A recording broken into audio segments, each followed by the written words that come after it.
नमस्कार मित्रों, आपका हमारे YouTube चैनल के जस्ट नॉलेज में स्वागत है। हम आपको बताएंगे कि भगवान राम मर्यादा पुरुषोत्तम कैसे बने। विवाह के मौके पर मुंह दिखाई की रस्म होती है जिसमें पति अपनी पत्नी को कोई उपहार देता है।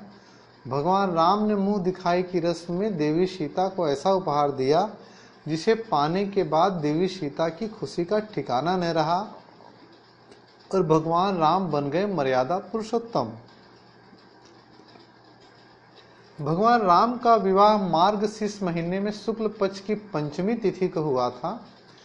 हर वर्ष यह तिथि आती है। भगवान राम का विवाह रामायण का एक अनोखा प्रसंग है जिसके बारे में रामचरितमानस में बड़ा ही सुंदर प्रसंग आया है कि देवी सीता और भगवान राम की पहली मुलाकात वाटिका में हुई, जब देवी सीता माँ गौरी की पूजा करने आती हैं और भगवान राम गुरु विश्वामित्र जी के लिए फूल लेने आते हैं।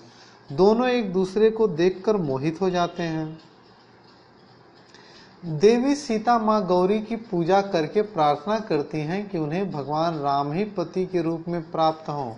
माँ गौरी देवी सीता के मन की बात को जानती हैं और कहती हैं, मनु जाहि राय चेऊ मिलही सो बरु सहज सुंदर सांवरो, करुणा निधान सुजान शिलु स्नेहु जानत रावरो। और देवी सीता को वरदान स्वरूप भगवान राम पति के रूप में प्राप्त होते हैं।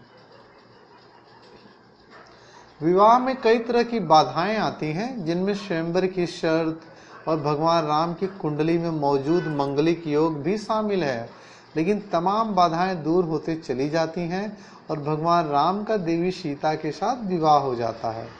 इस अद्भुत विवाह में शामिल होने सभी देवी देवता वेश बदलकर आते हैं, लेकिन विवाह की सबसे खास बात तब होती है जब विवाह के बाद पहली बार देवी सीता और भगवान राम की मुलाकात होती है। विवाह के बाद मुंह दिखाई की रस्म होती है। इस रस्म में पति अपनी पत्नी को कोई उपहार देता है।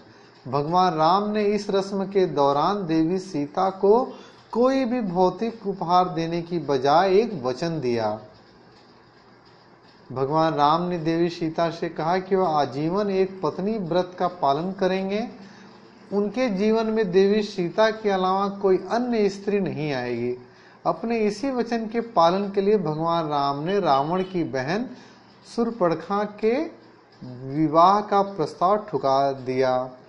इसके अलावा देवी त्रिकुटा, जिन्हें वैष्णो देवी के नाम से जाना जाता है, उनके विवाह प्रस्ताव को भी भगवान राम ने ठुकराया।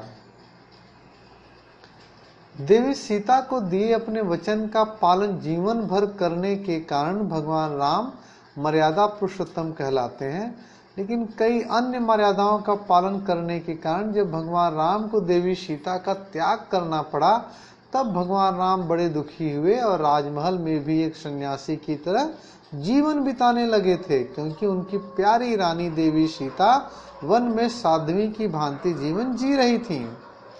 तो दोस्तों, ये था हमारी भगवान राम के ऊपर एक कथा।